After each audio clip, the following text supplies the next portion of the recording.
An internal customs inquiry into December's shipwreck disaster has found there was no firm intelligence suggesting the doomed boat was heading for Australia. Almost 50 asylum seekers died when their boat crashed into cliffs at Christmas Island in heavy seas. 40 others were rescued. Today's report made a number of recommendations, including the implementation of a land-based radar surveillance system on Christmas Island. Stephanie Kennedy reports. Just over a month ago, a people smuggler boat crashed onto rocks at Christmas Island and broke up, leaving dozens of terrified asylum seekers clinging to debris and hope. 41 people were pulled from the water alive.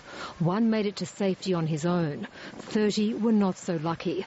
Another 20 are presumed dead. Now an internal government inquiry into the boat, labelled Civ 221, has cleared officials on the question of how the wooden boat reached Christmas Island undetected. We had no intelligence saying that that vessel had departed and would arrive at that time. Civ 221 was in rough seas to the north of Christmas Island near Rocky Point.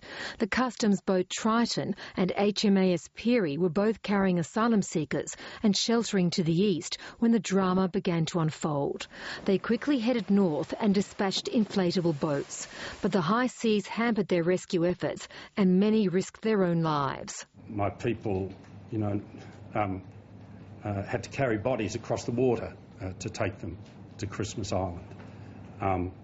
But I can say to you that in speaking with them, they were also proud of what they'd achieved. This report has made 8 recommendations, including testing a land-based radar surveillance system to identify asylum seeker boats arriving in bad weather. There's no guarantee that it would have been effective, but it's certainly something worth trialling. And the government has agreed to an urgent upgrade of radio and safety equipment on Christmas Island.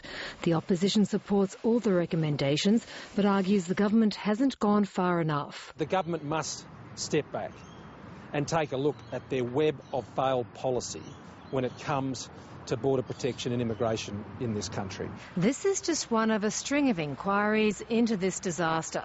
The government says that criminal prosecutions are on the horizon, warning that any people smuggling operation is a tragedy waiting to happen and more lives could be lost. Stephanie Kennedy, ABC News, Canberra.